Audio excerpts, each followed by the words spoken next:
शिवरात्र म्हणजे नेमकं काय? असं म्हटलं जातं की ते जे शिवलिंग आहे, शिवपिंड आहे, तिथं खूप ऊर्जा आहे, अग्नितत्व आहे, म्हणून त्या शिवलिंगावरती पाण्याचा, जलाचा अभिषेक केला जातो. हे खरं आहे का?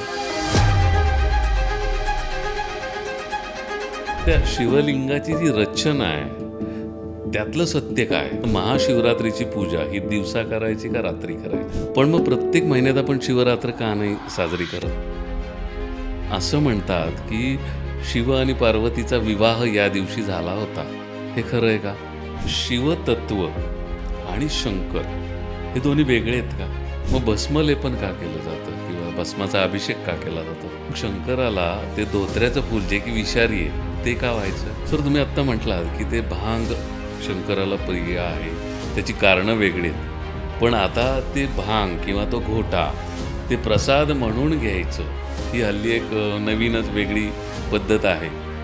त्याबद्दल काय सांगाल?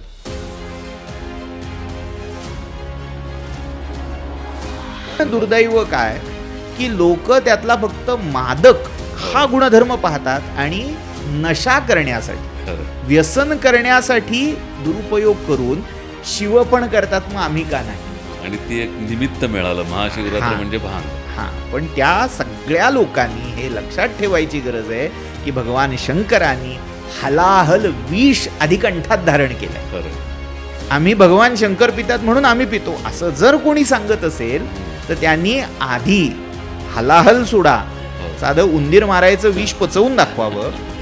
शांभवी सेवन करायचे असेल तर शिवा इतका पराक्रम शंभू आधी व्हावं लागेल. खरं. ते जर जमणार असेल तर मग बाता माराव्या.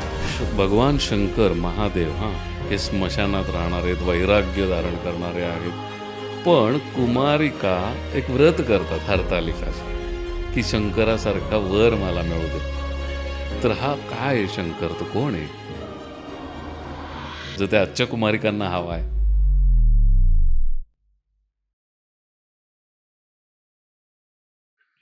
नमस्कार.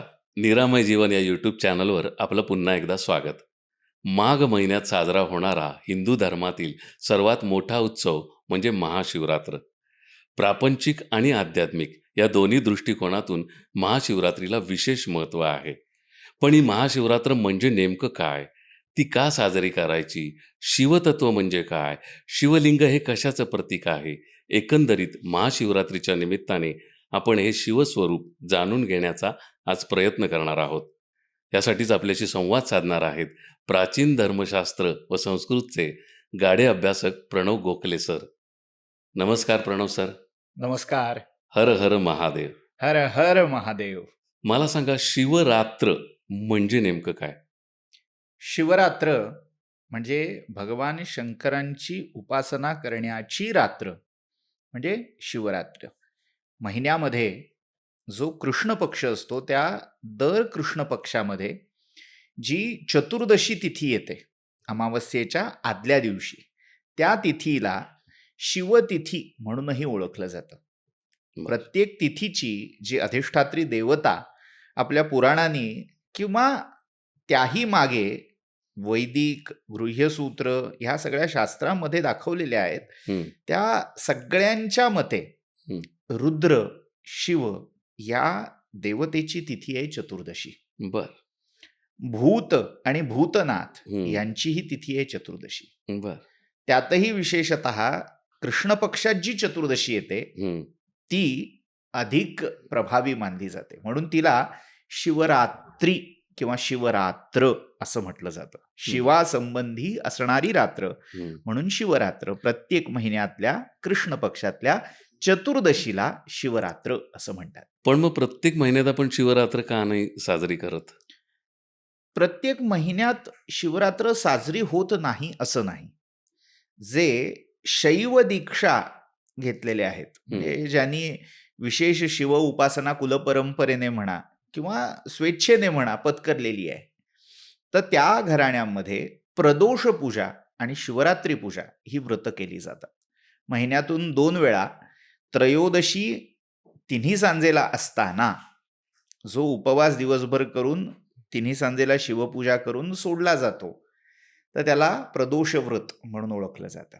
आणि कृष्ण चतुर्दशीला महिन्यातनं एकदा बर जी शिवपूजा केली जाते त्या व्रताला म्हणतात शिवरात्र. त्यामुळे दर महिन्यात पूर्ण वर्षभर चालणारं हे व्रत आहे. पण हम्म. त्यातही विशेषत्वाने माघ महिन्यातल्या हम्म. कृष्ण चतुर्दशीला हा, ते महत्व काय? म्हणजे माघ महिन्यातली जी शिवरात्र आहे ती महाशिवरात्र का आहे?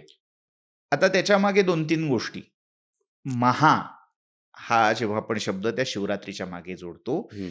तेव्हा त्याचा अर्थ आहे की बाकी सगळ्या शिवरात्रीच्या पर्वांपेक्षा हे पर्व विशेष महत्वाचं मोठं आहे. बर आपल्याकडे असंच एक समांतर उदाहरण द्यायचं झालं तर सप्तमी, वर्षभर सप्तमी असतात. हो पण या माघ महिन्यातल्या शुक्ल पक्षात जी सप्तमी येते हम्म. तिला महासप्तमी म्हणून ओळखलं जातं. हम्म. रथसप्तमी म्हणून आपण हो साजरी करतो. तर वर्षभरात एकदा जेव्हा त्या तिथीचं महत्व, हम्म. त्या तिथीवर जे व्रतविधान, जी काही उपासना करायची ती केली असता हम्म. अन्य सर्व शिवरात्रींच्या उपासनेचं फळ त्या एका दिवशी केलेल्या उपासनेतून प्राप्त होतं. बर, हा झाला एक आपला श्रद्धेचा किंवा मान्यतेचा भाग झाला.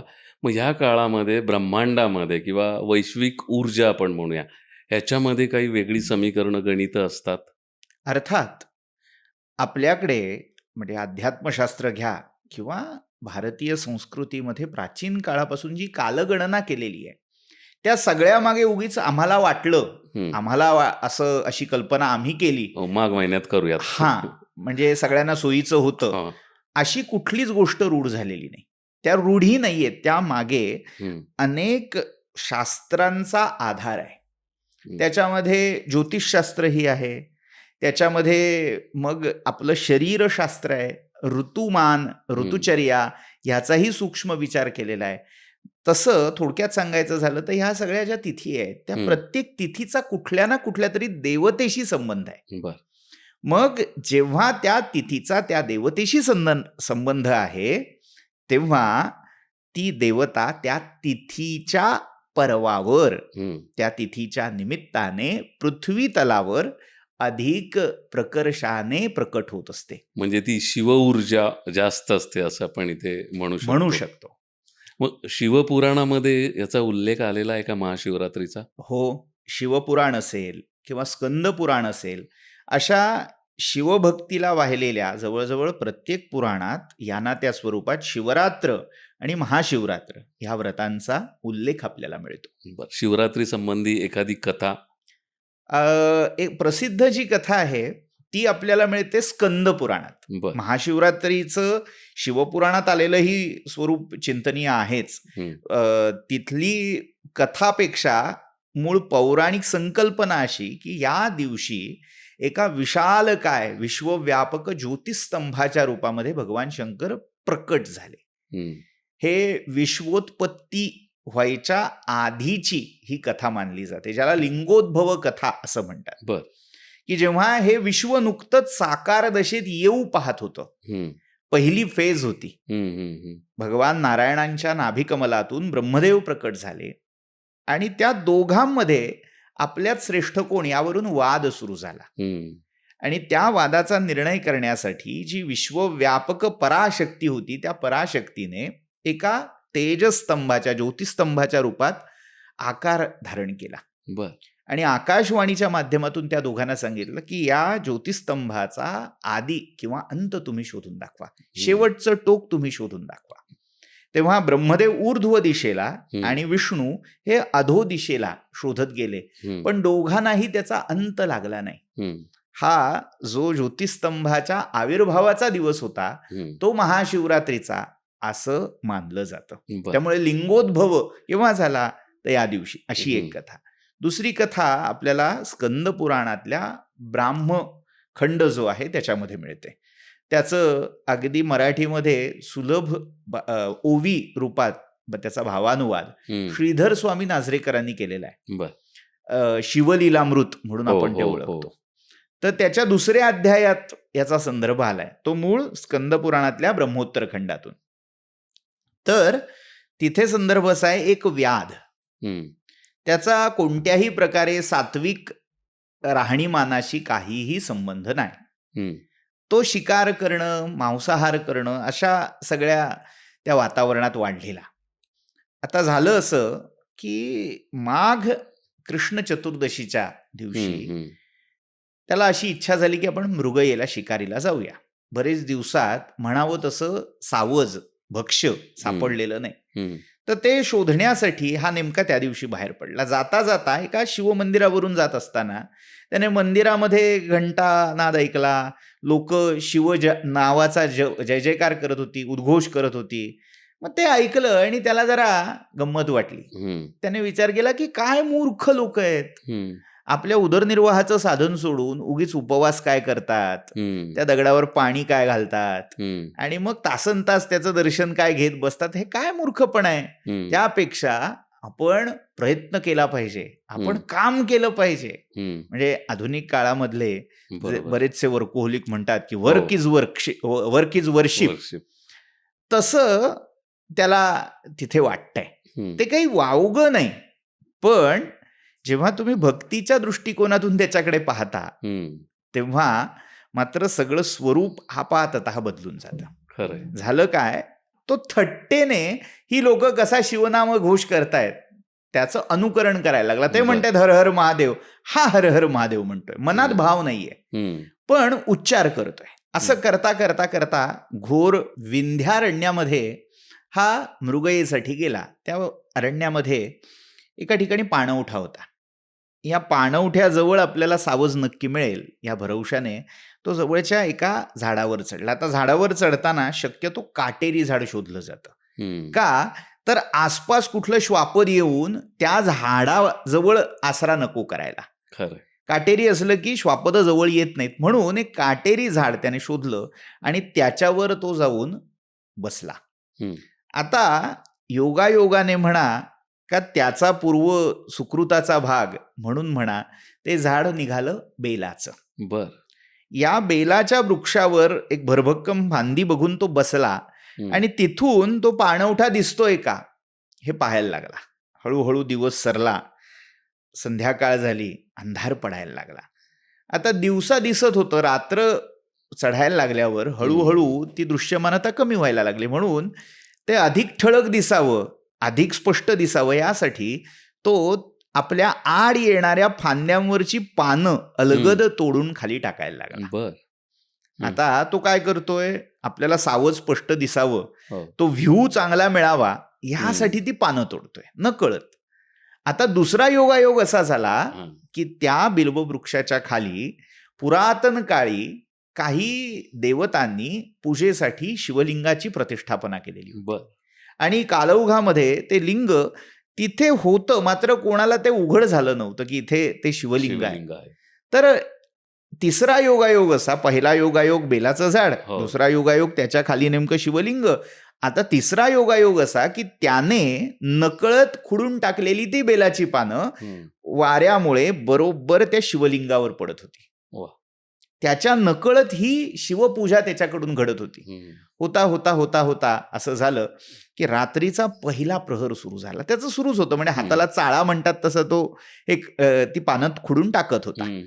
आणि तोंडाला चाळा, काहीतरी हवं ना, एकटाच बसलाय, दिवसभर तिथे शिणलाय, मग काय म्हणून ती लोक जो नामगजर करत होती मंदिरात, तो तिथे बसल्या बसल्या हर हर महादेव, हर हर महादेव, सांब सदाशिव सुरू आहे त्याची कॅसेट.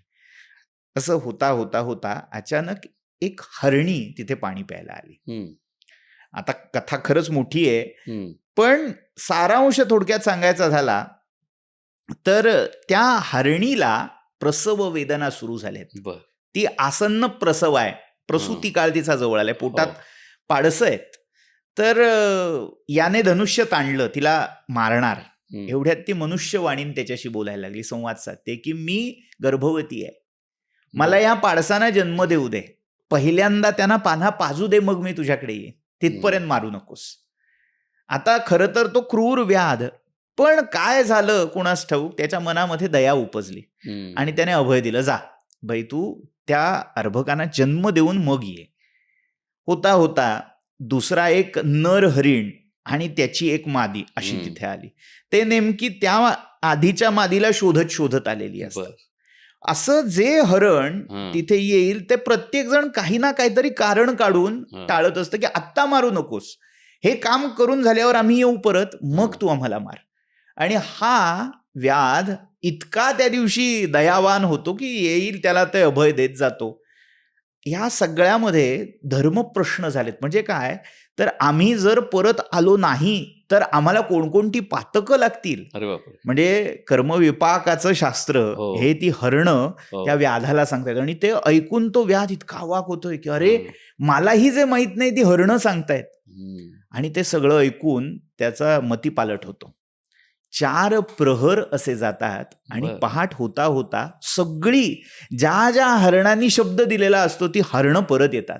हम्म. आणि प्रत्येकामध्ये ही स्पर्धा लागलेली असते की नाही नाही, त्या व्याधाच्या बाणाला मी आधी जाणार सामोरा, बर.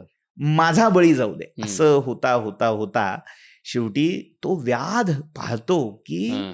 एखाद्या माणसाला लाजवेल इतका प्रामाणिकपणा या हरणाने दाखवलाय. खरंय.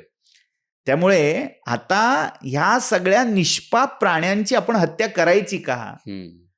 पुनर्विचार करावा लागेल. आणि ह्या सगळ्याची बॅकग्राऊंड काय आहे, त्याच्या हातून नकळत घडलेलं ते शिवपूजन शिवपूजन. आणि अर्थात सावज न मिळाल्यामुळे घडलेला उपवास, उपवास. त्यातून चित्तशुद्धी झाली. हम्म. आणि शेवटी काय झालं, जेव्हा पहाट उगवली, सूर्यबिंब हळूहळू हळूहळू आता उदयाचलावर यायला लागलं, तितक्यात सगळं चित्र पालटून गेलं. हम्म. सगळ्यांचा कायापालट झाला, दिव्य प्रकाश त्यांच्यावर पसरला हम्म. आणि एक शिवदूतांनी भरलेलं विमान तिथे प्रकट झालं. हम्म. भगवान शंकरांनी त्यांना दर्शन दिलं हम्म. आणि त्या सगळ्यांना शिवसलोकता मुक्ती प्राप्त झाली. वाह. हे का झालं? आता तुम्हाला हा. वाटेल की असं चांगलं आहे ना, नकळत घडतं. हो. पण असं नकळत शिवपूजन, शिवव्रत घडण्यासाठी आधी तितका पुण्याचा संचय झालेला असावा लागतो. पण ती तिथी तीच होती का? ती तिथी तीच होती. तीच माघ कृष्ण चतुर्दशीची चतुर्दशी. रात्र. बर. त्या दिवशी हा सगळा प्रसंग घडला. म्हणून आजही हम्म. आकाशात जे मृग नक्षत्र आणि तो व्याधाचा तारा, बर. ज्याला सिरियस स्टार म्हटलं जातं, हो हो हो. ते ह्या कथेचं प्रतीक म्हणून दाखवलं जातं. बर. तर हा सगळा प्रसंग या दिवशी घडला. हम्म. म्हणून जणू काही भगवान शंकरांनी ही तिथी हा. शिवपूजनासाठी प्रशस्त म्हणून जाहीर केली. वा. जो कोणी या दिवशी उपवास करतो, शिवपूजा करतो, विशेषतः रात्री हम्म. हम्म. 4 प्रहर रात्रीचे जे आहेत, त्या हम्म. प्रत्येक प्रहरामध्ये शिवपूजा, यामपूजा ज्याला म्हणतात, बर. ती पण करतो. असं म्हणतात की शिव आणि पार्वतीचा विवाह या दिवशी झाला होता. हे खरं आहे का? इथे लोकोक्ती प्रमाण असं हम्म. म्हणावं लागेल. एक जनश्रद्धा आहे, जनश्रुती आहे. लोकांमध्ये असं मानलं जातं, म्हटलं जातं की या दिवशी शिवविवाह झाला. खरं तर पुराणातला जर संदर्भ आपण पाहिला तर 2 अजून वेगळ्या तिथी आपल्याला शिवविवाहाच्या दिसतात. एका मतानुसार हम्म. चैत्र महिन्यामध्ये पंचमीला, बर. चैत्र शुद्ध पंचमीला हा विवाह झाला. हम्म. दुसरं मत वैशाख महिन्यामध्ये शुद्ध पंचमी, एका मताने शुद्ध सप्तमी, एका हम्म. मताने कृष्ण सप्तमी, अशी वेगवेगळी ही जी कालचक्रातली पर्व आहेत, हम्म. त्या दिवशी शिवविवाह झाला असं हम्म. मानलं जातं. मुळात ही जी तिथी आहे ती शिवतिथी आहे, शिवपूजेची, भूताची आणि भूतनाथाच्या पूजेची ही तिथी आहे. बर. त्यामुळे त्याचं औचित्य काय हा जेव्हा प्रश्न पडतो, हम्म. नेमकं कशासाठी शिवपूजन करतोय, हम्म. हा प्रश्न जेव्हा उपस्थित केला जातो तेव्हा ज्याला जे माहिती असतं हम्म. ते तो आपल्या परीने सांगण्याचा प्रयत्न करतो. ज्यांना माहिती नसतं मग ते असा कल्पित भाग सांगतात. हम्म. म्हणजे ज्यांना माहिती आहे की चतुर्दशी ही शिवतिथी आहे, त्याचं हे पुराणोक्त हम्म. महत्व आहे. जे माहीत नाही आहे की बाबा काय झालं, जसं एखादा माणूस सेलिब्रेट करत असेल, का बाबा करतोयस, बर. नाही आपल्या मतानुसार काहीतरी हॅपी बर्थडे असला पाहिजे हो त्याचा. हो हो. आपण म्हणतो ना की हो. बाबा लग्नाचा वाढदिवस आहे का, अॅनिव्हर्सरी आहे का, की बाबा तुझा वाढदिवस आहे का, किंवा काहीतरी त्याच्या साजरं करण्याला कारण हम्म. पाहिजे. हम्म. तसं शिवाचा वाढदिवस तर म्हणता येणार नाही, बरोबर. कारण तो अनादी आहे. हो. ज्याला जन्मच नाही त्याचा वाढदिवस कसा झाला, कसा खरं करणार. खरं. म्हणून मग असं हे महाशिवरात्रीचं व्रत जेव्हा केलं जातं तेव्हा दुसरा अंदाज लावण्याजोगता तिथीचा संदर्भ हो. काय, तर मग विवाह तिथी असली पाहिजे, बरं. जन्म नाही, किमान मॅरेज अॅनिव्हर्सरी. पण ह्याला कुठलाही आधार नाहीये. आधार नाही. म्हणजे हा एक प्रकारचा एक गैरसमज आहे जो हल्ली रूढ होऊ पाहतोय. गैरसमज असं म्हणण्यापेक्षा आपण एक जनश्रुती असं नक्की म्हणू शकतो. काय आहे, शिवाची अनंत रूप आहेत. हं. त्याच्यामधलं एखादं उग्ररूप जेव्हा शिव शक्तीशी संयुक्त होतो तेव्हा त्याचा विवाह झाला असं म्हणता येतं. तसं भैरव भैरवी हे रूप आहे. अखंड शिव आणि शक्ती यांचा संयोग, यांचं सामरस्य, आपण या संयोग आणि सामरस्यालाच लग्न म्हणत असतो. बरोबर. तर त्यांचं लग्न केव्हा होतं, अक्षरशः क्षणोक्षणी त्या शिवशक्तीचा संयोग सुरू आहे. खरं. त्यामुळे त्याला गैरसमज म्हणण्यापेक्षा एक असं जनश्रुती, जनप्रवाद असं म्हणून त्याच्याकडे पाहायला हरकत नाही. बर. आता मला हे विचारायचं की शिवतत्व आणि शंकर हे दोन्ही वेगळे आहेत का? तत्वज्ञानाच्या दृष्टीने नक्कीच वेगळे आहेत. पुराणामध्ये शिव आणि शंकर ही दोन्हीही एकाच देवतेची समानार्थी नावं जरी असली, म्हणजे समानार्थक आपण जसे शब्द म्हणतो तसं शिव आणि शंकर हे जरी मानले जात असले तरीही तत्वज्ञान विशेषतः शैवागमांच्या दृष्टीने दोघांमध्ये फरक आहे. शंकर हे क्रियाशक्ती प्रधान असं परमात्म्याचं रूप आहे. आपल्याकडे 3 शक्ती आहेत, इच्छाशक्ती, ज्ञानशक्ती आणि क्रियाशक्ती. त्यातलं इच्छाशक्ती प्रधान रूप ब्रह्मा आहे, ज्ञानशक्ती प्रधान रूप नारायण आहे, विष्णू आहे, आणि क्रियाशक्ती प्रधान रूप जे आहे त्याला शंकर किंवा काही ठिकाणी रुद्र असंही म्हटलं. पण म्हणजे उत्पत्ती स्थिती लय जेव्हा असं आपण म्हणतो आणि तिथं ब्रह्मा विष्णू महेश येतो तेव्हा महेश हा लय कार्य आहे अर्थात. आणि या तिघांच्या वर जी परमसत्ता आहे, प्रकृतीच्याही पलीकडचा, कारण हे त्रिगुणात्मक प्रकृतीची प्रातिनिधिक रूप म्हणून ओळखले जातात, सत्व, रजस आणि तमस. पण या 3 गुणांच्या त्रिगुणात्मिका प्रकृतीच्याही पलीकडे जो परमपुरुष आहे त्याला शिव म्हटलं जातं. वैष्णव संप्रदायामध्ये त्याला महाविष्णू किंवा आदि नारायण म्हटलं जातं. त्याच परमतत्वाला शैव हे परमशिव, शिव या नावाने ओळखतात. मग महाशिवरात्रीला पूजा कोणाची, शिवतत्वाची का शंकराची? याचं उत्तर मी असं देईन की आपण कृष्ण जन्माष्टमीला नेमकी कोणाची पूजा करतो, कृष्णाची का विष्णूची? आपण ते कृष्णाला ठेवतो पाळण्यामध्ये अक्षरशः. पण कृष्ण हा अवतार कुणाचा? विष्णूचाच. त्यामुळे आकाशात पतितम तोयम यथा गच्छति सागरम सर्वदेव नमस्कारः केशवम प्रति गच्छति. तसं कृष्णाला केलेला नमस्कार त्या केशवाला, त्या विष्णूलाच केला असं जसं होतं, तसं तुम्ही कोणाचीही म्हणा, शंकराची म्हणा, रुद्राची म्हणा, ती शेवटी त्या परमशिवाच्याच पर्यंत पोहोचते. त्यामुळे म्हणायला शिवपूजा ही आहे आणि शंकरपूजा, रुद्रपूजा, महेशपूजा म्हणूनही त्याला पाहता येईल. बरं, आता पूजेचा विषय निघालाच आहे, तर महाशिवरात्रीची पूजा ही दिवसा करायची का रात्री करायची? महाशिवरात्री नावामध्येच रात्रीचं महत्व आलंय. आता होतं काय, आपण बाह्य सगळ्या कालगणनेमध्ये जी व्रत किंवा पूजा, उत्सव करतो ते दिवसा केले जाणारे उत्सव आहेत. दिवसा बहुतांश पूजा व्रत ही होत असतात. पण शिवव्रत, शिवपूजा यांचं वैशिष्ट्य असं आहे की ती रात्री अधिक केली जाते. ते तामसिक आहे म्हणून रात्र आहे का? रात्र तामसिक आहे का याचं 2 प्रकारे उत्तर देता येईल. एक, ज्यांना रात्र जवळची वाटते ते तामसिक आहेत, कारण उजेडात होते पुण्य, अंधारात पाप. तर रात्र ज्यांना हवी आहे, हवी हवीशी का वाटते, तर दिवसा उजेडी प्रकाशात मला काही गोष्टी करता येत नाहीयेत. मग अशा प्रवृत्तीच्या लोकांसाठी रात्र ही तमोगुणी आहे, तामसी आहे असं म्हणता येईल. पण ज्यांना त्या रात्रीत आपल्या आतला ज्ञानाचा दिवा प्रज्वलित करायचा आहे, शोधायचा आहे, तो शाश्वत प्रकाश कुठे आहे, कुठे दडलाय याचा शोध घ्यायचा आहे, त्यांच्यासाठी रात्र हम्म, म्हणजे पुढे येऊ घातलेल्या उषक हम्म, काळाचा, प्रकाशाचा, दिवसाचा हा पूर्व भाग आहे. त्यामुळे हम्म, ती एक प्रकारे सुरुवात आहे येऊ घातलेल्या ज्ञानाच्या प्रकाशाची. हम्म, त्यामुळे तुम्ही कोणत्या दृष्टीने त्याकडे पाहताय हे हम्म, महत्वाचं आहे. हम्म, तर ज्यांना शिव उपासना करायची, हम्म, शिव उपासना, शिव जेव्हा शंकर रूपात किंवा रुद्र रूपात आपण पाहतो तेव्हा ते तमोगुणी मानले जातात. हम्म, आता तमोगुणाला आपण वाईट ठरवून टाकतो.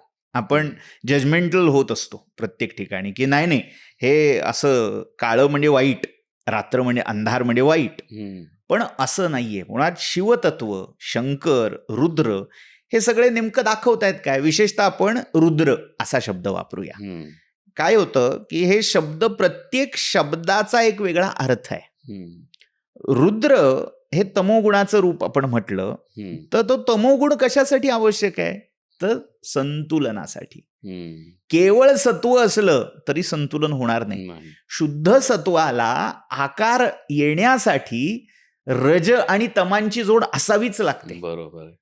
त्यामुळे जर तमोगुण नसेल तर सत्वाला अर्थ उरत नाही. किंवा आपण दिवसभर काम करतो, रात्री झोपणं हे गरजेचं गरजेचं आहे आहे. बॅलन्ससाठी. हम्म, तमोगुण काय, रात्र काय, अंधार काय हे सगळं गरजेचं आहे. तसं शिव किंवा रुद्र तत्व हे संतुलनासाठी महत्वाचं आहे. म्हणजे ही पूजा रात्री केली पाहिजे. मग ह्या पूजेचं स्वरूप काय आहे? ही पूजा रात्री करताना रात्रीच्या पहिल्या प्रहरापासून चौथ्या शेवटच्या प्रहरापर्यंत अशी केली जाते.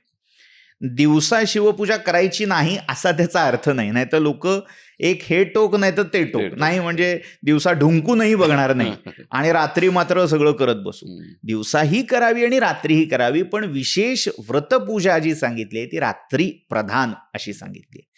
तिन्ही सांजेला, ज्याला प्रदोष काळ म्हटलं जातं, प्रदोष दोन आहेत, एक तिथी प्रदोष आणि एक दैनिक प्रदोष. हम्म, रोज जेव्हा संधी काळ असतो, हम्म, सायंकाळ सूर्यास्त झाला की त्या सूर्यास्तानंतरची एक घटका आणि सूर्यास्तापूर्वीची एक घटका हम्म, असं मिळून तो प्रदोष काळ मानला जातो. आता याच्यामध्ये पूर्ण तो जो प्रहर आहे, ज्याला निशामुख रात्रीचा पहिला प्रहर, त्यालाही प्रदोष काळ असं काही म्हणतात. हम्म, पण मुख्यत्वे तो कालावधी फार महत्वाचा आहे. तिथपासून ह्या व्रताची पूजा सुरू होते. हम्म, 4 प्रहर 4 पूजा, हम्म, त्याला यामपूजा असंही म्हटलेलं आहे. हम्म, प्रत्येक प्रहरामध्ये वेगवेगळ्या नावांनी ती पूजा सांगितली आहे. आता बरं. आपण मगाशी वेगवेगळ्या नावांचा उल्लेख केला. हो. पहिल्या प्रहराची पूजा आपण जर आजच्या घड्याळाचं जर गणित पाहिलं हम्म, तर साधारण 6-6:30ला सूर्यास्त झाला. हम्म, तर तिथपासून पुढे म्हणजे जेव्हा आपण 4 प्रहराचं गणित करतो, हम्म, हम्म, 12 तास 4 प्रहरात कन्व्हर्ट करतो, तेव्हा 3-3 तासाचा एक साधारण प्रहर असे 4 समान भाग आपल्याला पाडता येतात. मग 6 वाजता जर सूर्यास्त असेल तर तिथनं पुढे 3 तास हा रात्रीचा पहिला प्रहर आहे. तिथनं पुढे 3 तास हा रात्रीचा दुसरा प्रहर आहे. तर पहिल्या प्रहरामध्ये शिवाय नमः हम्म, या नावाने पूजा सांगितली. बर. दुसऱ्या प्रहरामध्ये शंकराय नमः या नावाने सांगितले. तिसऱ्या प्रहरामध्ये महेश्वराय नमः हम्म, आणि चौथ्या प्रहरामध्ये रुद्राय नमः. हम्म, अशा प्रत्येक प्रहरातल्या पूजा. आता त्याच्यात प्रत्येक प्रहरात कोणत्या द्रव्यानी, कोणत्या पदार्थांनी पूजा करायची बर. ह्याचेही वेगवेगळे तपशील आहेत. हम्म, अभिषेक कशाने करायचा हम्म, याचेही तपशील आहेत. पण सर्वसामान्यपणे पंचामृत, विशेषतः गाईचं दूध, दही, तूप, हम्म, मध, साखर किंवा उसाचा रस हम्म. या पदार्थांनी अभिषेक केला जातो. या दिवशी उसाच्या रसाचं विशेष महत्व आहे. बर.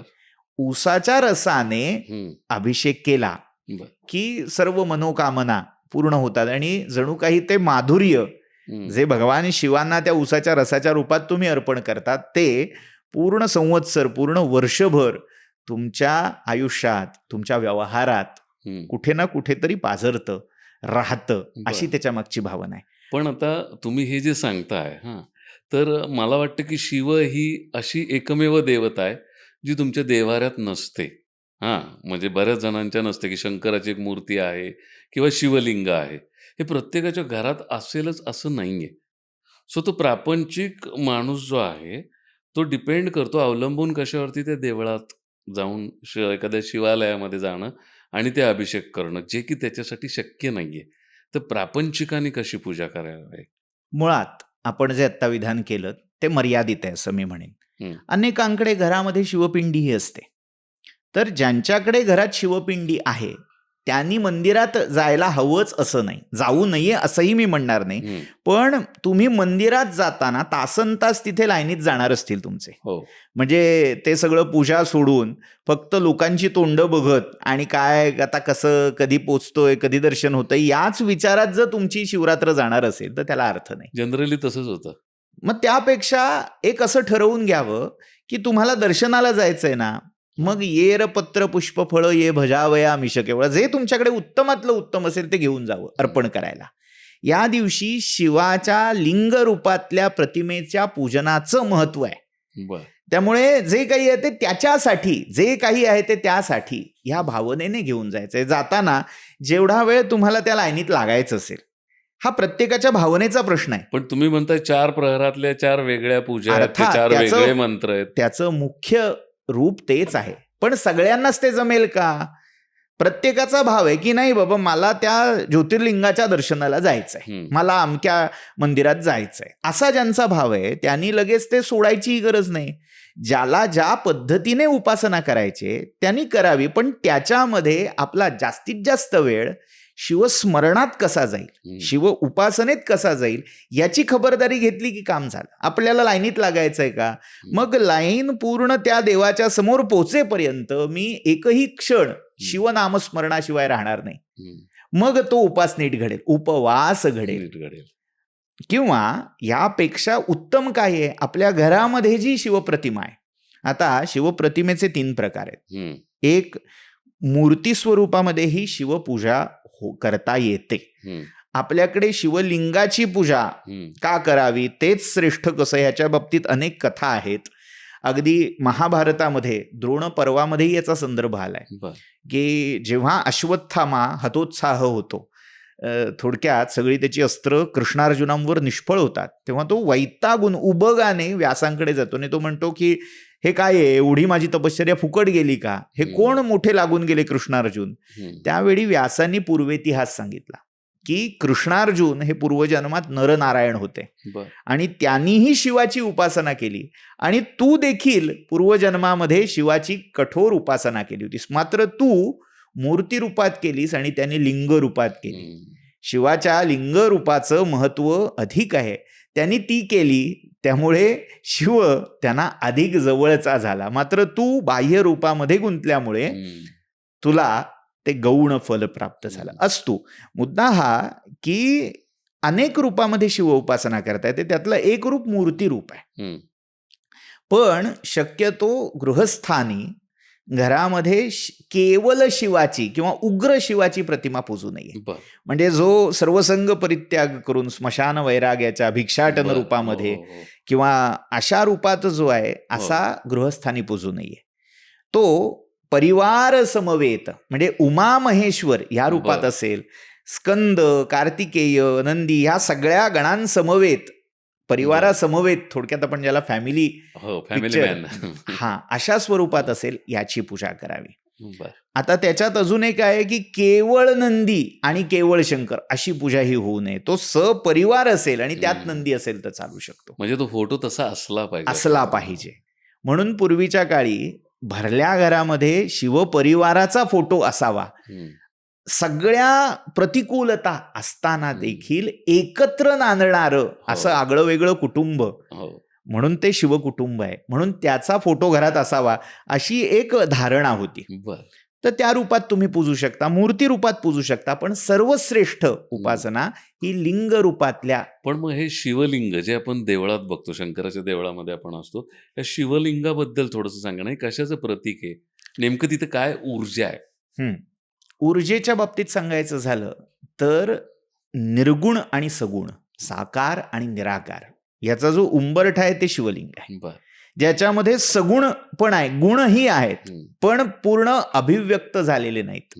आणि तो निर्गुण म्हणता येणार नाही, कारण काहीतरी गोलाकार, अंडाकार असा आकृतिबंध त्याला आहे. त्यामुळे तो सगुण आणि निर्गुण, साकार आणि निराकार या दोन्हीचा सुवर्ण मध्य म्हणजे ते शिवलिंग आहे. त्या शिवलिंगाचा जो आकृतिबंध आहे त्याला मूळ या विश्वाचा कणा म्हणजे पाश्चात्य प्राचीन ज्या धारणा आहेत त्याच्यामध्ये ॲक्सिस मुंडी असं ज्याला म्हणतात, बरं. की विश्वाचा कणा ॲक्सिस जो आहे त्या ॲक्सिसचा, त्या विश्वाच्या आधारस्तंभाचा मूर्त भाग म्हणजे ते लिंग आहे. पण असं म्हटलं जातं की ते जे शिवलिंग आहे, शिवपिंड आहे, तिथं खूप ऊर्जा आहे, अग्नितत्व आहे, म्हणून त्या शिवलिंगावरती पाण्याचा, जलाचा अभिषेक केला जातो. हे खरं आहे का? आता त्या शिवपिंडीचा आकार आपण पाहिला तर अगदी आधुनिक विज्ञानातला संदर्भ जोडायचा झाला तर जे अणुऊर्जा प्रकल्प आहेत हो. त्या अणुऊर्जा प्रकल्पाचाही म्हणजे त्या मुख्य हो. इमारतीचा डोम कंटेनर त्याला जो म्हणतो. असतो हां. तर त्याचाही आकार शिवपिंडीसारखा शिवपिंडीसारखा आहे. असतो असं मानलं जातं.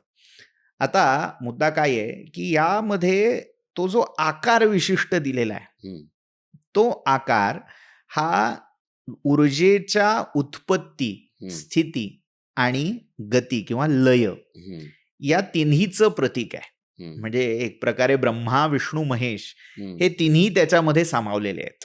बरं. त्या दोन्हींचा म्हणजे खालचा शाळुंका हां. आणि पिंडिका यांचा जो संयोग आहे हं. त्या संयोगामध्ये उत्पत्ती आहे. झालेली उत्पन्न ऊर्जा जिथे प्रिझर्व्ह होतीये हं. तर तो जो अर्ध अंड गोलाकृती भाग आहे तिथे स्थिती आहे हं. आणि त्याचा जो लय मार्ग आहे, हं. गती आहे, ती त्याची जी पुढची पन्हळ आहे, प्रणालिका हो, असं ज्याला हो. म्हटलं जातं, तो त्याच्या निर्गम ऊर्जा निर्गमाचा भाग मानलेला आहे. बरं. त्यामुळे उत्पत्ती, स्थिती, लय हं. हे सगळं त्या एका प्रतीकामध्ये समाहित झालेलं असल्यामुळे अर्थात जिथून तो लय होतो हं. त्या लयाला, त्या प्रलयाला कोणालाही ओलांडता येत नाही, म्हणून पूर्ण प्रदक्षिणा घालू नये. सोमसूत्री प्रदक्षिणा का म्हटलं तर जीव कितीही मोठा झाला तरी तो शिव झाल्याशिवाय हं. प्रलयाला ओलांडू शकत नाही. पण तिथं ती खूप ऊर्जा आहे आणि तो दाह होतो म्हणून तो जलाभिषेक किंवा दुग्धाभिषेक केला याबद्दल जातो. काय? तर शिव पेक्षा रुद्र असा जेव्हा तुम्ही शब्द वापरताय हं. तर तो रुद्र ज्या क्रियाशक्तीचं, ऊर्जेचं, हं. लयाचं, प्रलयाचं प्रतीक आहे त्याला कायम थंड ठेवणं हाच एक मार्ग असतो. बरं. म्हणजे थोडक्यात तुम्ही आग पेटवली आहेत हं. तर त्या आगीला ती भडकू नये हं. ह्यासाठी वेळच्या वेळी तुपाची आहुती देत राहणं, इंधन देत राहणं हं. हं. हाही एक महत्वाचा भाग आहे. अतिरिक्त इंधन टाकत गेलात तर ते भडकून उठणार आहे. हं. हं. किंवा जर समजा जवळपास काही मिळालं नाही हं. तर त्याची एखादी ठिणगी उडून दुसरीकडे जाऊन तिथे पेट घेण्याचा, मग हं. आग लागण्याचाही संभव आहे. बरं. त्यामुळे योग्य तितकं, योग्य तेवढ्या वेळी त्या हं. अग्नीत आहुती टाकत राहणं हं. हे त्याच्या रक्षणाचं आणि त्याला अतिरिक्त पसरू न देण्याचं उत्तम हं. साधन मानलं गेलंय. तसं जी ऊर्जा तिथे शिवलिंगाच्या रूपात तुम्ही जेव्हा ते स्थापित करता हं. तिथे जणू काही त्या ऊर्जेचं उत्पादन, प्रोडक्शन सुरू होतं. बरोबर. पण ते पेलवण्यासाठी, हं. ते झेपवण्यासाठी त्याला सुनियंत्रित अवस्थेत ठेवणं तितकंच महत्वाचं म्हणून ती असतं. संततधार जी आहे. संततधार जी आहे ती अतिरिक्त वाढू नये, हं. ऊर्जा तिथली पसरू नये हं. ह्यासाठी संततधार जे शिवाला केले जाणारे उपचार आहेत, वाहिले जाणारे उपचार आहेत, हं. ते सगळे शीतलोपचार आहेत. हं. तिथे गरम पाण्याचा अभिषेक नाही मग सांगितलं. बेलाचं पान का व्हायचंय? बेल हा शीतधर्मी आहे. बरं. जी फुलं फळं शिवाला वाहिली जातात, बहुतांश फुलं फळं ही शीतधर्मी किंवा शीतवीर्य अशी मानलेली आहे. तांदूळ का? तांदूळ आपल्याला आयुर्वेदामध्येही माहिती असेल की तांदूळाला पाणी धारण करण्याची क्षमता तांदूळात भरपूर असते. हो. जिथे पाणथळ भाग असतो तिथे तांदूळाचं उत्पादन होतं. हो. शीतधर्मी असल्यामुळे थंडी, ताप, हिवताप यामध्ये हं. शक्यतो आपण एरवी खिचडी खातो पण तांदूळाची भात, पेज, खिचडी हं. हिवतापात खात नाहीत. हं. त्याचं कारण काय? तो शीतधर्मी आहे. हं. हे सगळे उपचार हे शीतलोपचार आहेत, त्याला थंड ठेवणारे आहेत. मग शंकराला ते धोत्र्याचं फूल जे की विषारी आहे ते का व्हायचंय? आता विषारी असं आपण का म्हणतो? तर त्याचा म्हणजे इंटॉक्सिकंट किंवा हं, त्याला जो काही एक मादक गुणधर्म आहे, हं, त्या मादक गुणधर्मामुळे त्याचं अतिसेवन झालं, हं. तर दीर्घनिद्रा होऊ शकते. हो, मृत्यूपर्यंतही एखाद्याची गाडी जाऊ शकते. हो. म्हणून त्याला विषारी ठरवलं गेलंय. मुळात अमृत आणि विष ह्या सापेक्ष संकल्पना आहेत. हं, अमृताचा अतिरेक केला तर त्याचंही विष होणार आहे आणि हो. विष जर मर्यादित मात्रेमध्ये हं, आवश्यक त्या रूपामध्ये सेवन केलं हं. तर तेही औषध होणार आहे. पण ते शंकराला अधिक प्रिय का आहे? मुळात असं मानलं जातं की जो विषपानाचा कैफ चढला, हं, ते विष पोटात म्हणण्यापेक्षा कंठात धारण केल्यावर जो दाह झाला, तर त्या दाहाची शांती होण्यासाठी हं. भूल देऊ शकतील बर, असे पदार्थ शिवानी भक्षण केले, बर, अशी एक लोककथा आहे. बर, लोककथा बर. मी म्हणेन, आधार नाहीये त्याला. आधार नाही. पुराणामध्ये जो उल्लेख मिळतो तर त्याच्या मस्तकावर चंद्रकोर ठेवली हो, गेली, त्याच्यावर जलाभिषेक मस्तकावर केला गेला, गंगा हो. मस्तकावर आहे, किंवा कंठात जो नाग आहे हं, तो पण शीतधर्मी आहे, हो, त्याचंही हो, शरीर अत्यंत थंड असतं. हो. हे सगळे शीतलोपचार करून आणि शेवटी रामनामाचा उच्चार त्याने खरंय. केल्यावर त्याचा दाह शांत झाला. हं, पण तो दाह शांत होईपर्यंत जे वेगवेगळे उपचार केले गेले त्याच्यामध्ये विशेषतः अघोरपंथी हं, साधू असं मानतात की शांभवी हं. म्हणजे भांग ज्याला हो, म्हणतो, हो. भांग, घोटा, धोत्रा, हां, घोटा. ह्या सगळ्या पदार्थांचं सेवन करून हं, तो जो दाह होता, जो त्रास होत होता, हं, ताप होता, तो शांत करण्याचा प्रयत्न शंकरांनी केला हं, असं मानलं जातं. पण हं, पुन्हा एकदा त्याला पौराणिक आधार असा देता येत नाही. आगमांमध्ये किंवा अन्य काही ग्रंथामध्ये असू शकेल, पण हं, मुद्दा तोच की ह्या सगळ्याचं जे प्रयोजन आहे ना, शिव हं, हा सर्व समावेशक देव आहे हं, हे दाखवण्यासाठी आहे की जे अन्य देवतांना ग्राह्य नाहीये, अन्य देवता जे स्वीकारतही नाहीत, अशा हं. विश्वाने टाकाऊ केलेल्या गोष्टीही शिव स्वीकारतात. स्वीकार. विषारी, आता सर्प कोणी घेईल का अंगावर? नाही. पण त्यालाही आपल्या अंगावर एखाद्या आभूषणासारखा, अलंकारासारखा मिरवणारा कोण आहे? तर तो शंकर. शिव आहे. म्हणजे अमृत मंथनात विष पिणारा शंकरच की. विष आणि अमृत हां. दोन्ही जो स्वीकारतो हं, असा शिव आहे. त्यामुळे त्याचं हे सर्वसमावेशक रूप दाखवण्यासाठी हं, त्याच्या पूजेमध्ये धोत्रा हं, किंवा अशा ज्या युक्त विषाक्त वनस्पती मानल्या जातात हं. त्यांची जोड दिलेली आहे. मग भस्मलेपन का केलं जातं किंवा भस्माचा अभिषेक का केला जातो? मुळात रुद्र हां. म्हणजे अग्नी आहे. हं, रुद्रो वै अग्निही. हं, अग्नी म्हटला की अग्नीचा एक परिणाम, अग्नीचं एक फलित म्हणजे भस्म आहे. हं, अग्नी हा त्या भस्मामध्ये दडलेला असतो. हं, राखेमध्ये ते निखारे, तो अंगार हं, लपलेला असतो. जणू काही तो शिव शांत झालाय, रुद्र शांत झालाय, याचा अर्थ तो राखेमध्ये दडलेला आहे. हं. आता राख हे वैराग्याचं पण प्रतीक आहे. हो. शिव ही वैराग्याची मूर्ती आहे. त्यामुळे सगळं दग्ध करून काहीही त्यातलं हवं नको, पण हं, जेव्हा उरत नाही तेव्हा काय उरतं? हं, तर राख. हं, एखादा आवडणारा पदार्थ तुम्ही अग्नीत टाकलात आणि न आवडणारा पदार्थ अग्नीत टाकलात, हं. दोन्हींचं पर्यवसान राखेतच होतं. हो. आणि तो अग्नी त्या राखेला जणू काही मिरवतो आभूषणासारखा. खरंय.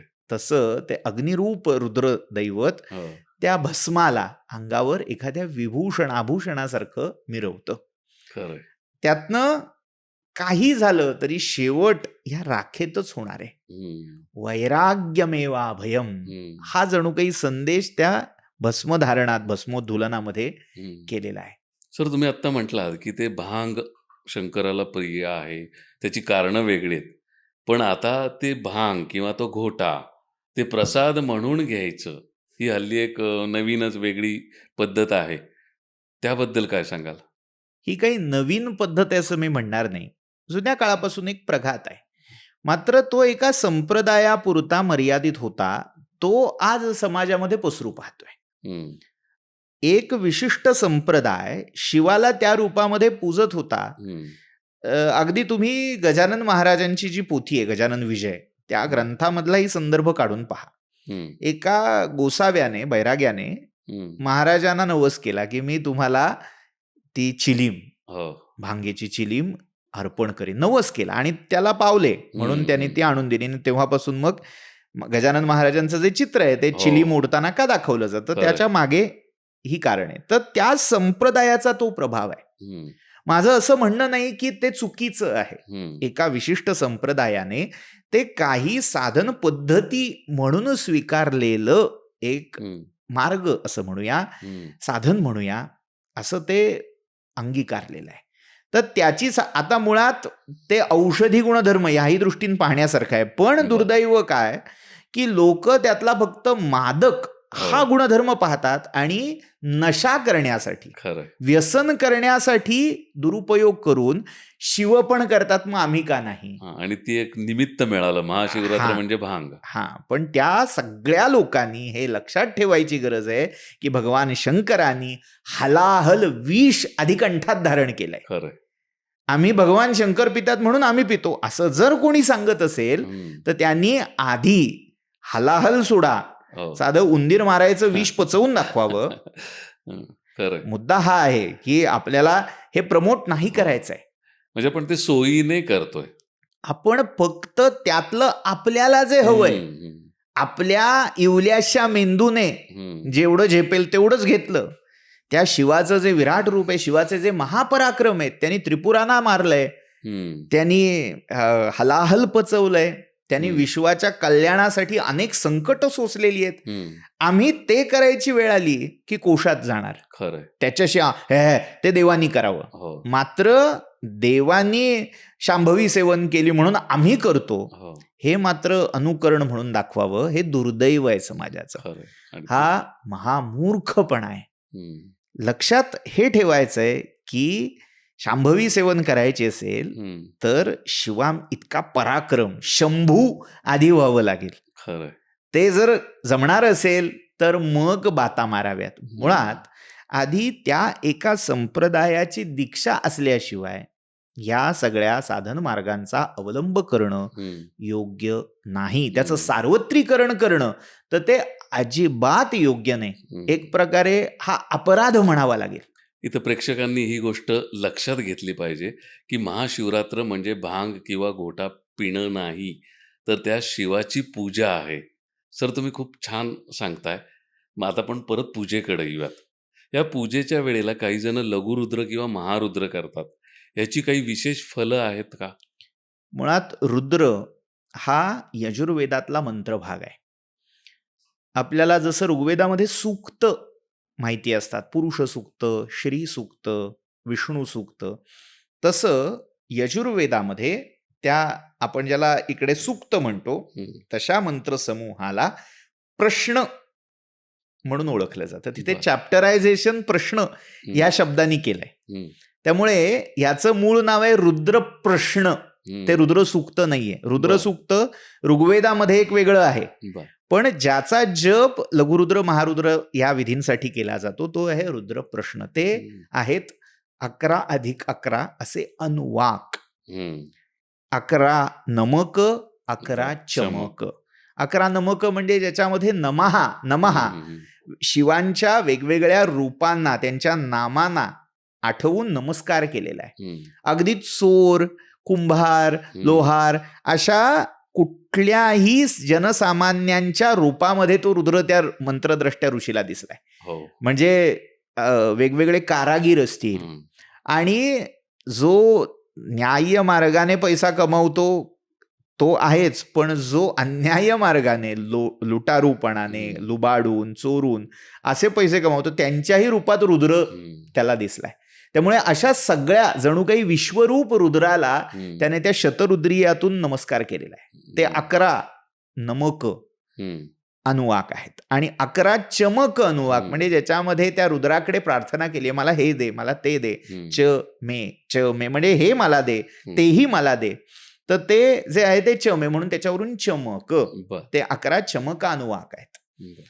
तर यांचा जप हां. या रुद्रानुष्ठानामध्ये मुख्यत्वे केला जातो. हम्म, कृष्ण यजुर्वेद आणि शुक्ल यजुर्वेद यातल्या परंपरा पुन्हा वेगळ्या आहेत. हम्म, कृष्ण यजुर्वेदामध्ये या 11 अनुवाकांचा जप होतो. शुक्ल यजुर्वेदामध्ये रुद्राष्टाध्यायी हम्म, याची आवर्तनं होतात. हम्म, त्यातलं गणित थोडक्यात एक असं की आपण सामान्यपणे जे रुद्र अनुष्ठान केलं जातं त्याचं रूप बघूया. हम्म, त्या 11 नमकानुवाकांचा 11 वेळा जप करणं हम्म, याला म्हटलं जातं एकादशीनी. त्याचा हम्म. अपभ्रंश झाला एकादशनी. एकादशीने. एकादशीनी म्हणजे काय? 11 वेळा. आता रुद्र किती आहेत? तर 11 रुद्र अशी कल्पना आहे. आपल्याकडे 8 वसू, 11 रुद्र आणि 12 आदित्य हो. या गणदेवता मानल्या जातात. हम्म, तर ते जे 11 रुद्र आहेत त्यांची संख्या म्हणून 11 आवर्तनं. हम्म, आणि ती 11 आवर्तनं झाल्यावर मग प्रत्येक आवर्तनागणिक एक एक चमकाचा अनुवाक म्हणत जाणं, हम्म, अशी एकादशीनी 11 आवर्तनं केली जातात. हम्म, आता ही 11 आवर्तनं पुन्हा म्हणजे त्याचा वर्ग केला, 11 गुणिले 11 केलं हम्म. तर 121 आवर्तनं होतात. चमकांची संख्या तेवढीच राहते, हो. पण नमक ही तितकी आवर्तनं केली करून जाते. वाढून वाढत्या संख्येने म्हटली जातात. म्हणजे इथे झाला 121. 121 वेळा आवर्तनं झाली की त्याला म्हटलं जातं लघुरुद्र. हम्म, आता 121 गुणिले 11 करायचं बर. म्हणजे साधारण संख्या येते 1331. हम्म, त्याला म्हणायचं महारुद्र. हम्म, एकादशीनी म्हणजे त्याला रुद्र एकादशीनी म्हणतात. हम्म, पुढचा आहे लघुरुद्र, हम्म, महारुद्र, असं अतिरुद्र, हम्म, प्रचंड रुद्र अशी अनेक विधानं आपल्याला मिळतात. मग जेवढं कामना मोठी असेल किंवा जेवढं संकट मोठं असेल त्याच्या परिहारासाठी किंवा इच्छा पूर्ण होण्यासाठी या रुद्राचं अनुष्ठान म्हणजे विशेषतः अभिषेक हम्म, ते म्हणत असताना शिवावर अखंड जलधारा किंवा दुग्धधारा हम्म. ही अभिषेकासाठी अर्पण केली जाते. पण महाशिवरात्रीला याचं काही विशेष फळ मिळू शकतं?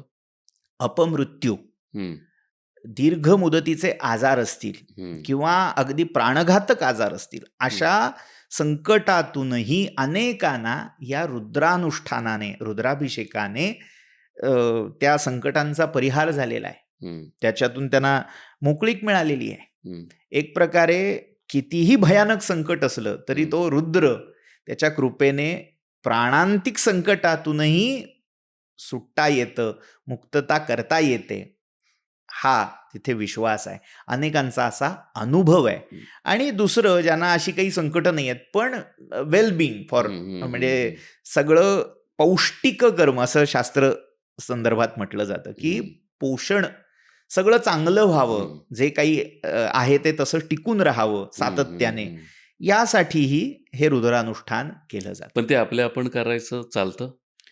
ज्यांनी रुद्राची संथा घेतलेली आहे म्हणजे पौरोहित्य करणारे गुरुजी हवेत. हां, मात्र ते करत असतानाही जे सगळं उपनयनोत्तर ब्रह्मकर्म आहे त्याचं पालन करतात. काय आहे, रुद्राचं अनुष्ठान आपल्याला असं वाटतं की हे मंत्रानुष्ठानं म्हणजे सोपी असतात की ते मंत्र वाचला, शिकला आणि जाऊन केलं.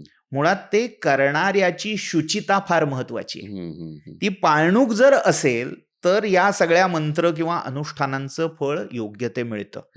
जर ते मूळची शुचिता, मूळचं त्याचा आचार विचार हाच चांगला नसेल, शुद्ध नसेल, तर हे मंत्र कितीही प्रभावी असतील तरी त्याचं फळ हे तितकं टू द पॉइंट किंवा जे अपेक्षित आहे हे मिळत नाही.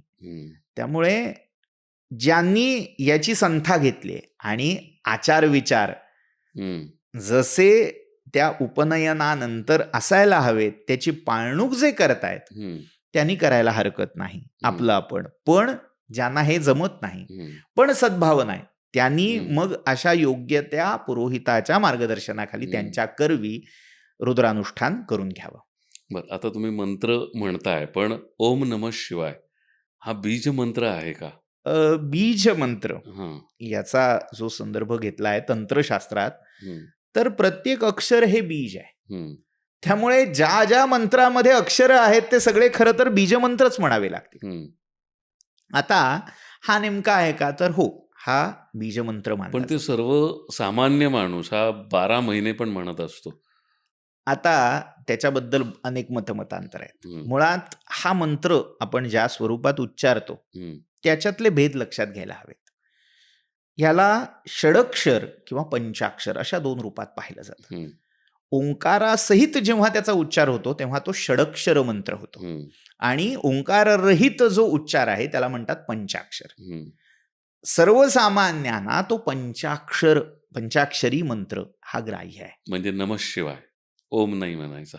त्याच्यातही ज्यांचा विशेषाधिकार आहे, म्हणजे आता त्याच्यामध्ये हायरार्की. आता पुन्हा हे सगळे विषय लोकांना आज वर्ण, जाती, मग त्याच्यामधली विषमता याच्याकडे न्यावेसे वाटतात. हम्म, पण त्याच्यामागचा खरं भूमिका लक्षात घ्यायला हवी.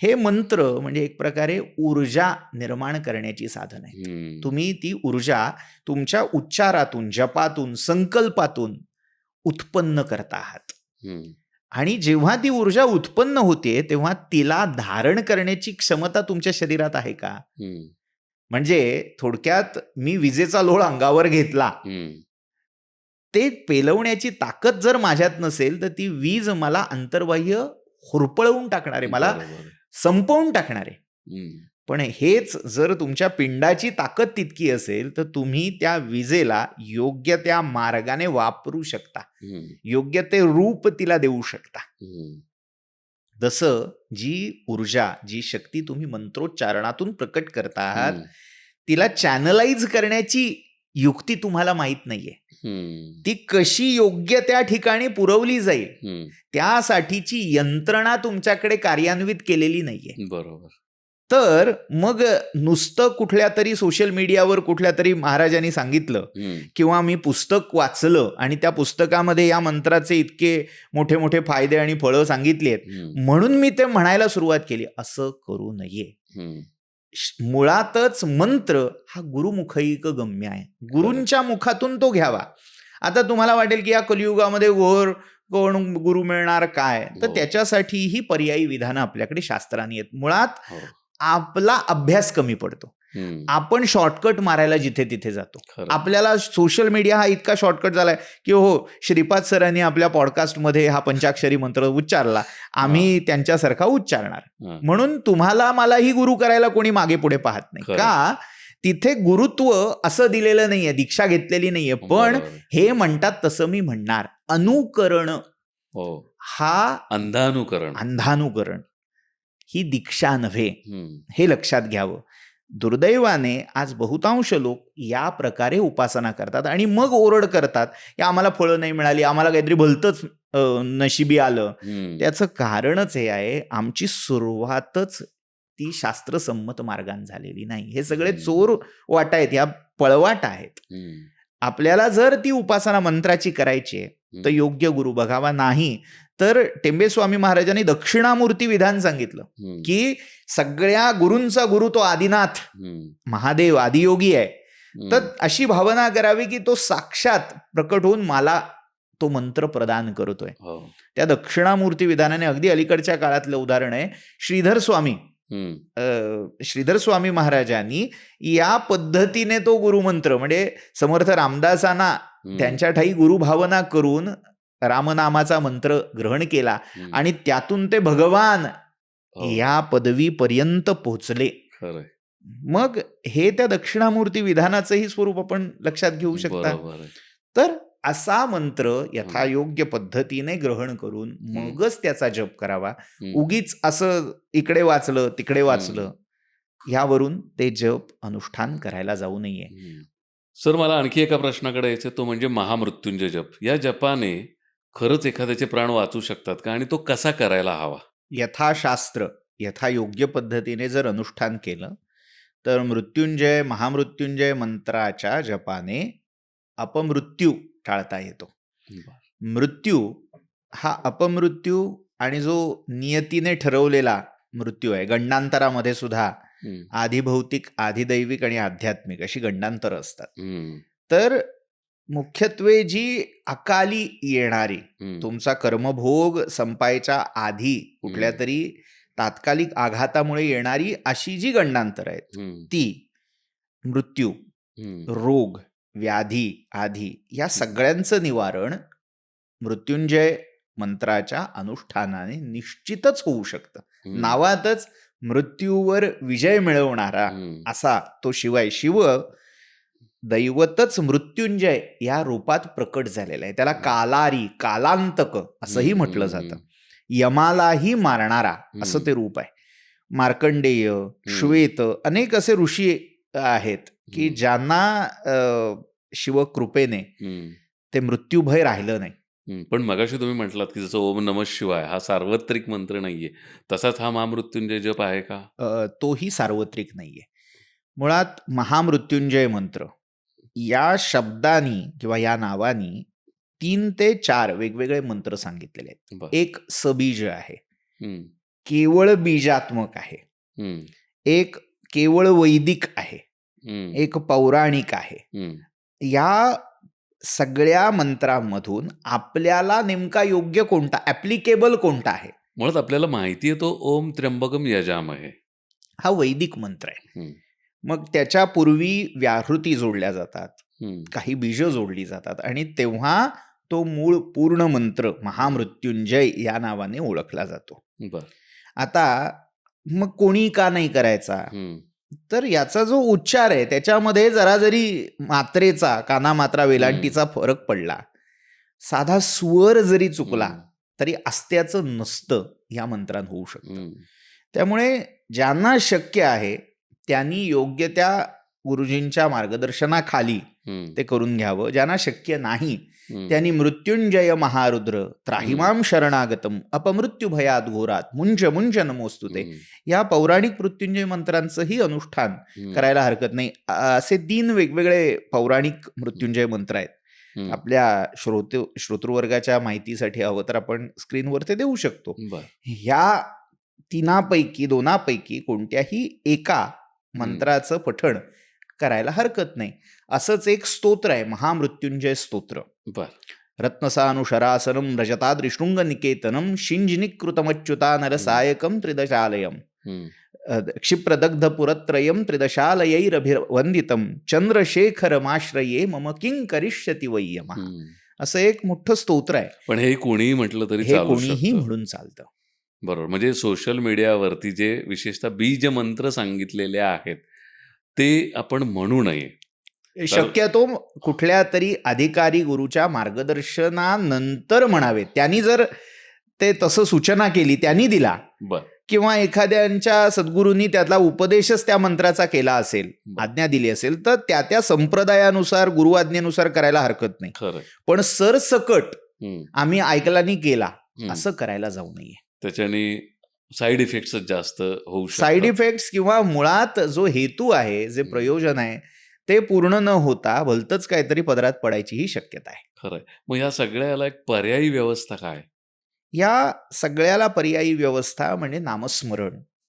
म्हणजे ज्यांना मंत्राधिकार नाही, ज्यांना मंत्र कळत नाहीत, उच्चारण कळत नाही, त्यांनी भगवान शिवांचं नामस्मरण करायला हरकत नाही. नामस्मरणाला कोणताही दोष नाही. अगदी आपल्याला माहितीच असेल, साक्षात पूर्ण दत्तावतारी ज्यांना म्हटलं जातं, अक्कलकोटचे स्वामी समर्थ महाराज, ते असा नामजप कायम करायचे. शिवहर शंकर नमामि शंकर शिवशंकर शंभो, हे गिरिजापती भवानी शंकर शिवशंकर शंभो. हा नामजपच आहे. म्हणजे खरं तर स्वामींनी किती सोपा करून सांगितलाय. किंवा एक सुंदर भजन आहे, गजानन महाराजांच्या चरित्रात उल्लेख मिळतो, चंदन चावल बेवल की पतिया शिवजी का तुम ध्यान धरो, हे प्रभू मेरा काम करो. सहज आहे. किंवा एवढं सगळं नको, सोपं हवंय, सांब सदा शिव, सांब सदा शिव, सांब सदा शिव, एवढंही पुरेसं आहे. जेव्हा त्याला नमहा पुढे जोडायचंय, सांबाय नमहा, सदाशिवाय नमहा, तो मंत्र झाला. पण ज्यांना एवढं सगळं शक्य नाहीये, अनेकांना संस्कृतचं ज्ञान नसतं, उच्चारण कसं करावं हे माहीत नसतं, त्या सगळ्यांसाठी नाममंत्र, नामजप हा सोपा सुटसुटीत आहे. तो कोणीही केव्हाही कसाही करावा. मग ह्या महाशिवरात्रीला सर्वसामान्यांना त्याचं एक चांगलं फळ मिळेल याच्यासाठी एक सोपी उपासना म्हणजे त्यांनी काय काय करायला हवं? थोडक्यात सांगायचं झालं तर 4 प्रहराच्या रात्रीचे 4 प्रहर आपल्या दिनदर्शिकामध्ये, पंचांगामध्ये ते 4 प्रहर केव्हा सुरू होतात, केव्हा संपतात, याची ही तालिका काही वेळेला दिलेली असते. ढोबळमानाने पूर्ण रात्र जी आहे सूर्यास्तानंतर हम्म. सूर्योदयापर्यंतचा जो काळ आहे त्याचे समान 4 भाग पाडायचे. बर. साधारण 3-3 तासाचा एक प्रहर असं मानून 4 याम करायचे. आणि ज्यांना शक्य आहे त्यांनी ही रात्र पूर्ण जागून काढायची. बरं. आपल्याकडे असं वाटतं लोकांना की जागरण टाळावं, पण त्याच धर्मशास्त्रांनी काही रात्री विशेषत्वाने जागाव्यात, पूर्ण रात्र जागवायच्या आहेत, बरं. यासाठी आज्ञा केलेली आहे, शास्त्राज्ञा आहे. बर. एकादशी, शिवरात्र या दिवशी जागरण करावं. का जागरण करावं? आपल्या शरीरामध्ये जी प्राणाची ऊर्जा आहे, शक्ती आहे, ती या जागरणातून जागी होत असते. हे जागरण कशासाठी आहे? तुम्ही शरीरदृष्ट्या मानसिकदृष्ट्या जागं राहायचंय, पण ते जागं राहणं म्हणजे आत्मशक्तीच्या जागरणासाठी जागणं आहे. ते जागरण जर झालं तर या जागरणाला अर्थ आहे. नाहीतर फक्त नाच गाणं पाहत राहिलो, हिंदी गाणी ऐकली आणि वाटेल तसं काहीतरी खात पित राहिलो. हल्ली तो इव्हेंट झालेला आहे महाशिवरात्र हा. इव्हेंट मुळात व्रत हे महत्वाचं आहे. इव्हेंट, सेलिब्रेशन हे सगळं गौण आहे. या सगळ्यातून साधायचं आहे काय आपल्याला ह्याचं भान असायला हवं. उपवासाचा जो श्रौत धर्मातला अर्थ अपेक्षित आहे तर त्या अग्नी, पूर्वी यज्ञातला त्या थंडीलावर जो अग्नी असायचा त्याच्या जवळ वास करणं, उपवसथ. त्याच्या जवळ वास करताना मग शुचिता यावी, सारखा देहधर्म म्हणजे मदमूत्र याची जी स्वाभाविक गरज निर्माण होते. तुम्ही जेवढा आहार संयमित ठेवाल, जेवढा मिताहार घ्याल, तेवढं त्या गरजा कमी होत जातात. तुमचं शरीर शुद्ध राहतं. आणखीन एक, आता तुम्ही खाण्याचं जेव्हा बोललात की त्यावेळेला शंकराला ती साबुदाण्याची खिचडी किंवा वरई असं जे काही सांगितलं जातं त्यात कितपत तथ्य आहे? मुळात 2 गोष्टी लक्षात घ्याव्यात. हे उपवासाला हे चालतं आणि हे नाही चालत, हा प्रकारच हास्यास्पद आहे. हे सगळे जे वैकल्पिक पर्यायी असं ज्याला आपण म्हणूया मार्ग आहेत ते कोणासाठी आहेत? ज्यांना तो उपवास झेपत नाही, ज्यांना तो निराहार करणं शक्य नाही, तब्येती बऱ्या नाहीयेत, शंकराला वरई चालत नाही, वरईचा तांदूळ खात नाही. त्याचं कारण आहे मुळात एकादशीच्या व्रतातही वरई चालत नाही. जे असं सांगतात की वरई चालते तर तो एक पळवाट किंवा चोरवाट असं म्हणायला त्याला हरकत नाही. पूर्वीच्या काळी भात खाऊ नये हे विधान होतं. मग भात खायचा नाही तर मग निसर्गतः जे काही उत्पन्न झालेलं आहे, अकृष्ट पच्य असा शब्द आहे, म्हणजे जे नांगर न धरता जे सहज निसर्गतः उत्पन्न झालेलं असं वनधान्य असतील ती खायची पूर्वी पद्धत होती. त्यांना जे वानप्रस्थ किंवा वनचर मुनी होते, वैखानस होते, त्यांच्या आहारातली धान्य, फळं, मुळं, कंद हे चालतं. हा एक पर्यायी मार्ग आहे. मुळात निराहार असणं, जर आपण निराहार पाळला ना तर खरं माझा वैयक्तिक अनुभव सांगतो की तुम्ही जेवढं त्या दिवशी खात राहाल तेवढी ऊर्जा मलिन होत जाते, तेवढंच शरीराला जडत्व अधिक. कारण आपण सगळे तुपात तळलेले आणि असे पदार्थ खायला जातो. मग साबुदाणा वडेच काय, मग बटाट्याची भाजीच काय, आणि हे सगळं जेवढं आपल्याला मन एकाग्र करण्यापुरतं हवंय. म्हणजे काहींना उपाशी पोटी बसवत नाही. उपाशी राहिले की मग पोटात आवाज यायला लागतात, मग भलभलते विचार यायला लागतात. त्यांनी आपलं चित्त एकाग्र करण्यापुरतं, म्हणजे शास्त्रांनी एक शब्द वापरलाय, देह धारणेपुरतं असं सात्विक. मग काय असेल ते शक्यतो कंदमुळं, फळं ह्याचा आहार करावा. फळं सुद्धा, म्हणजे आता कुठलंही फळ चालतं का? हल्ली एक फॅड आहे की एक्झॉटिक कुठली तरी फळं घेऊन यायची, किवी, ड्रॅगन फ्रूट. मुळात आपण आपल्या आयुर्वेदाने कोणती फळं उपवासाला चालतील याचीही एक सूचना करून ठेवलेली आहे. विशेषतः पित्त, वात हे गुणधर्म ज्या फळांनी वाढतात ती फळं खाऊ नयेत असाही संकेत आहे. म्हणजे त्यामुळे फळ आहे म्हणून चालतं, मग त्या हिशोबाने टोमॅटो हेही एक फळभाजीतलं आहे, तेही चालायला हवं, पण ते चालत नाही.